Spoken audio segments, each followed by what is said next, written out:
The Great Gatsby, Chapter 7.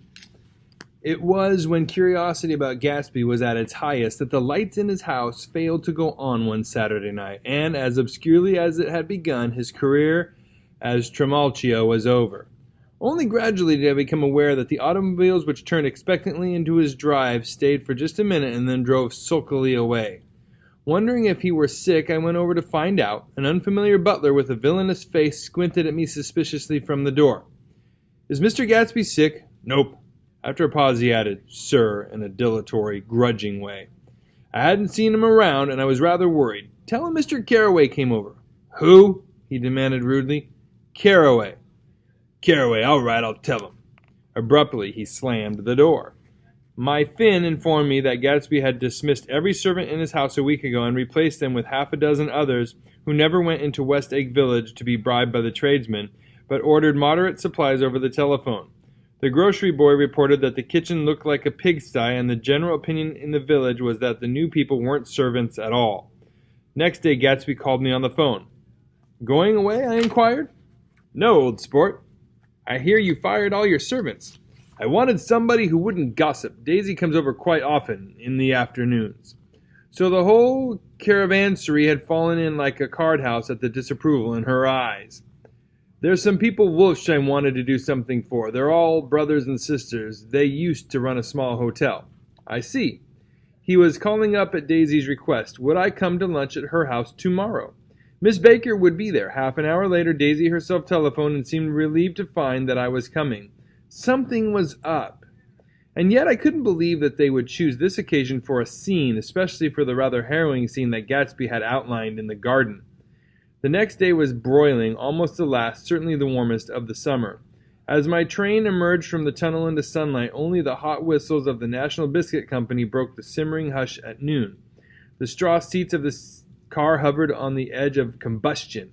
The woman next to me perspired delicately for a while into her white shirtwaist, and then, as her newspaper dampened under her fingers, lapsed despairingly into deep heat with a desolate cry.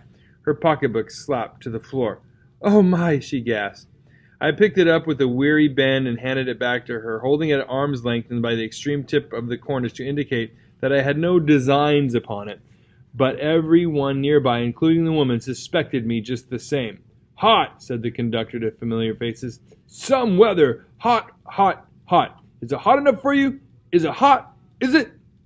My commutation ticket came back to me with a dark stain from his hand.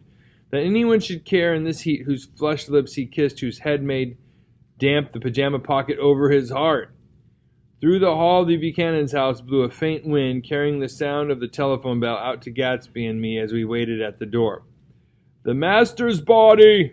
roared the butler into the mouthpiece. "I'm sorry, madame, but we can't furnish it. It's far too hot to touch this noon." What he really said was, "Yes, yes, I'll see." He set down the receiver and came toward us, glistening slightly, to take our stiff straw hats. "Madame expects you in the salon," he cried, needlessly indicating the direction. In this heat, every extra gesture was an affront to the common store of life. The room, shadowed well with awnings, was dark and cool. Daisy and Jordan lay upon an enormous couch like silver idols weighing down their own white dresses against the singing breeze of the fans. "We can't move," they said together. Jordan's fingers, powdered white over their tan, rested for a moment in mine. "And Mr. Thomas Buchanan, the athlete?" I inquired. Simultaneously I heard his voice, gruff, muffled, husky, at the hall telephone. Gatsby stood in the center of the crimson carpet and gazed around with fascinated eyes. Daisy watched him and laughed her sweet, exciting laugh. A tiny gust of powder rose from her bosom into the air. "The rumor is," whispered Jordan, "that that's Tom's girl on the telephone." We were silent. The voice in the hall rose high with annoyance.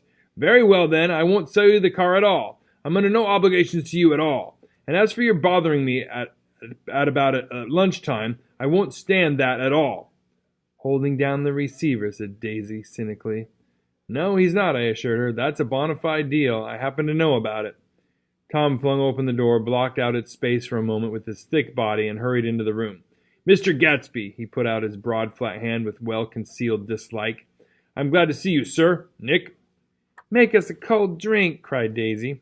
As he left the room again, she got up and went over to Gatsby and pulled his face down, kissing him on the mouth. "You know I love you," she murmured. "You forget there's a lady present," said Jordan. Daisy looked around doubtfully. "You kissed Nick, too." "What a low, vulgar girl! I don't care!" cried Daisy, and began to clog on the brick fireplace. Then she remembered the heat and sat down guiltily on the couch just as a freshly laundered nurse leading a little girl came into the room. "Blessed precious," she crooned, holding out her arms. "Come to your own mother that loves you." The child, relinquished by the nurse, rushed across the room and rooted shyly into her mother's dress. "The blessed precious! Did mother get powder on your old yellowy hair? Stand up now and say, 'Howdy do.'" Gatsby and I, in turn, leaned down and took the small, reluctant hand. Afterward, he kept looking at the child with surprise. I don't think he had ever really believed in its existence before. "I got dressed before luncheon," said the child, turning eagerly to Daisy. "That's because your mother wanted to show you off." Her face bent into the single wrinkle of the small white neck. "You dream, you absolute little dream." "Yes," admitted the child calmly. "Aunt Jordan's got on a white dress, too." "How do you like mother's friends?" Daisy turned her around so that she faced Gatsby. "Do you think they're pretty?" "Where's Daddy?" "She doesn't look like her father," explained Daisy. "She looks like me. She got my hair and shape of the face." Daisy sat back upon the couch. The nurse took a step forward and held out her hand. "Come, Pemmy." "Goodbye, sweetheart." With a reluctant, backward glance, the well-disciplined child held to her nurse's hand and was pulled out the door, just as Tom came back, preceding 4 gin rickeys that clicked full of ice. Gatsby took up his drink. "Well, certainly they look cool," he said with visible tension. We drank in long, greedy swallows. "I read somewhere that the sun's getting hotter every year," said Tom genially. "It seems that pretty soon the Earth's going to fall into the sun. Oh, wait a minute, it's just the opposite. The sun's getting colder every year." "Come outside," he suggested to Gatsby. "I'd like you to have a look at the place." I went with him out to the veranda. On the green sound, stagnant in the heat, one small sail crawled slowly toward the fresher sea. Gatsby's eyes followed it momentarily. He raised his hand and pointed across the bay. "I'm right across from you." "So you are." Our eyes lifted over the rose beds and the hot lawn and the weedy refuse of the dog days along shore. Slowly, the white wings of the boat moved against the blue, cool limit of the sky. Ahead lay the scalloped ocean and the abounding blessed isles. "There's sport for you," said Tom, nodding. "I'd like to be out there with him for about an hour." We had luncheon in the dining room, darkened too against the heat, and drank down nervous gaiety with the cold ale. "What do we do with ourselves this afternoon?" cried Daisy. "And the day after that, and the next 30 years?" "Don't be morbid," Jordan said. "Life starts all over again when it gets crisp in the fall." "But it's so hot," insisted Daisy on the verge of tears, "and everything's so confused. Let's all go to town." Her voice struggled on through the heat, beating against it, molding its senselessness into forms. "I've heard of making a garage out of a stable," Tom was saying to Gatsby, "but I'm the first man who ever made a stable out of a garage." "Who wants to go to town?" demanded Daisy insistently. Gatsby's eyes floated to her. "Ah," she cried, "you look so cool." Their eyes met and they stared together at each other, alone in space. With an effort, she glanced down at the table. "You always look so cool," she repeated. She had told him that she loved him, and Tom Buchanan saw. He was astounded. His mouth opened a little, and he looked at Gatsby and then back at Daisy as if he had just recognized her as someone he knew a long time ago. "You resemble the advertisement of the man," she went on innocently. "You know the advertisement of the man—" "All right," broke in Tom quickly. "I'm perfectly willing to go to town. Come on, we're all going to town." He got up, his eyes still flashing between Gatsby and his wife. No one moved. "Come on!" His temper cracked a little. "What's the matter anyhow? If we're going to town, let's start." His hand, trembling with his effort at self-control, bore to his lips the last of his glass of ale. Daisy's voice got us to our feet and out onto the blazing gravel drive. "Are we just going to go?" she objected. "Like this? Aren't we going to let anyone smoke a cigarette first?" "Everybody smoked all through lunch." "Oh, let's have fun," she begged him. "It's too hot to fuss." He didn't answer. "Have it your own way," she said. "Come on, Jordan." They went upstairs to get ready while we 3 men stood there shuffling the hot pebbles with our feet.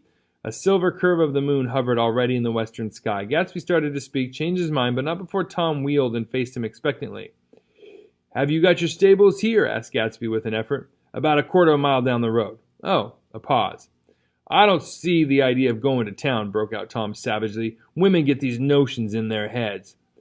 "Shall we take anything to drink?" called Daisy from an upper window. "I'll get some whiskey," answered Tom. He went inside. Gatsby turned to me rigidly. "I can't say anything in his house, old sport." "She's got an indiscreet voice," I remarked. "It's full of—" I hesitated. "Her voice is full of money," he said suddenly. That was it. I'd never understood it before. It was full of money. That was the inexhaustible charm that rose and fell in it, the jingle of it, the cymbal song of it. High in a white palace, the king's daughter, the golden girl. Tom came out of the house wrapping a quart bottle in a towel, followed by Daisy and Jordan wearing a small, tight hats of metallic cloth and carrying light capes over their arms. "Shall we all go in my car?" suggested Gatsby. He felt the hot green leather of the seat. "I ought to have left it in the shade." "Is it a standard shift?" demanded Tom. "Yes." "Well, you take my coupe and let me drive your car to town." The suggestion was distasteful to Gatsby. "I don't think there's much gas," he objected. "Plenty of gas," said Tom boisterously. He looked at the gauge. "And if it runs out, I can stop at a drugstore. You can buy anything at a drugstore nowadays." A pause followed this apparently pointless remark. Daisy looked at Tom frowning, an indefinable expression, at once definitely unfamiliar and vaguely recognizable, as if I had only heard it described in words, passed over Gatsby's face. "Come on, Daisy," said Tom, pressing her with his hand toward Gatsby's car. "I'll take you in this circus wagon." He opened the door, but she moved out from the circle of his arm. "You take Nick and Jordan. We'll follow you in the coupe." She walked close to Gatsby, touching his coat with her hand.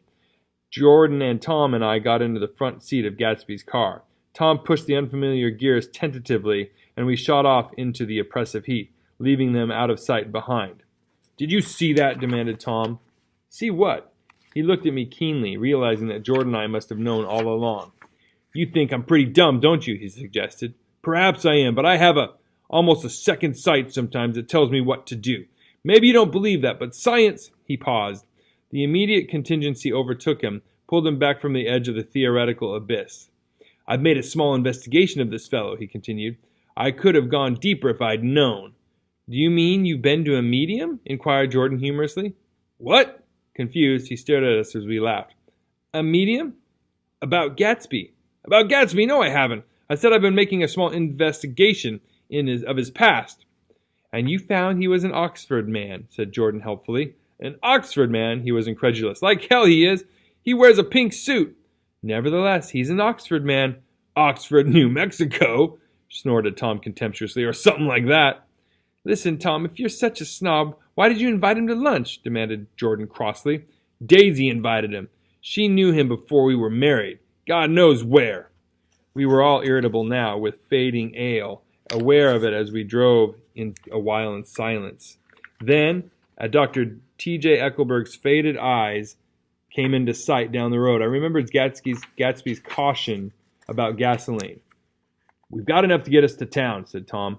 "But there's a garage right here," objected Jordan. "I don't want to get stalled in this baking heat." Tom threw on both brakes impatiently, and we slid to an abrupt, dusty stop under Wilson's sign. After a moment, the proprietor emerged from the interior of his establishment and gazed hollow-eyed at the car. "Let's have some gas," cried Tom roughly. "What do you think we stopped for, to admire the view?" "I'm sick," said Wilson without moving. "Been sick all day." "What's the matter?" "I'm all run down." "Well, shall I help myself?" Tom demanded. "You sounded well enough on the phone." With an effort, Wilson left the shade and support of the doorway and, breathing hard, unscrewed the cap of the tank. In the sunlight, his face was green. "I didn't mean to interrupt your lunch," he said, "but I need money pretty bad, and I was wondering what you're going to do with your old car." "How do you like this one?" inquired Tom. "I bought it last week." "It's a nice yellow one," said Wilson as he strained at the handle. "Like to buy it?" "Big chance," Wilson smiled faintly. "No, but I could make some money on the other." "What do you want money for all of a sudden?" "I've been here too long. I want to get away. My wife and I want to go west." "Your wife does!" exclaimed Tom, startled. "She's been talking about it for 10 years. He rested for a moment against the pump, shading his eyes. "And now she's going whether she wants to or not. I'm going to get her away." The coupe flashed by us with a flurry of dust and the flash of a waving hand. "What do I owe you?" demanded Tom harshly. "I just got wised up to something funny the last 2 days," remarked Wilson. "That's why I want to get away. That's why I've been bothering you about the car." "What I owe you?" $1.20. The relentless beating heat was beginning to confuse me, and I had a bad moment there before I realized that So far, his suspicions hadn't alighted on Tom. He had just discovered that Myrtle had some sort of life apart from him in another world, and the shock had made him physically sick. I stared at him and then at Tom, who had made a parallel discovery less than an hour before, and it occurred to me that there was no difference between men in intelligence or race so profound as the difference between the sick and the well. Wilson was so sick that he looked guilty, and forgivably guilty, as if he had just got some poor girl with child. "I'll let you have that car," said Tom. "I'll send it over tomorrow afternoon." The locality was always vaguely disquieting, even in the broad glare of afternoon, and now I turned my head as though I had been warned of something behind. Over the ash heaps, the giant eyes of Dr. T.J. Eckelberg kept their vigil, but I perceived after a moment that other eyes were regarding us with peculiar intensity from less than 20 feet away. In one of the windows over the garage, the curtains had been moved aside a little, and Myrtle Wilson was peering down at the car. So engrossed was she that she had no consciousness of being observed, and one emotion after another crept into her face like objects into a slowly developing picture. Her expression was curiously familiar. It was an expression I had often seen on women's faces, but on Myrtle Wilson's face it seemed purposeless and inexplicable until I realized that her eyes, wide with jealous terror, were fixed not on Tom, but on Jordan Baker, whom she took to be his wife. Hey, let me just say, I hope you enjoyed this reading of The Great Gatsby. We have the whole book on our playlist, so please check it out if you need previous chapters or later chapters. You can find that playlist right here. Also, we do gaming and other things. You can check out these playlists for some of those interesting and maybe even a little amusing videos that we have. And above all, we would love it if you could subscribe to the channel. Help us out and have a good one. Until next time.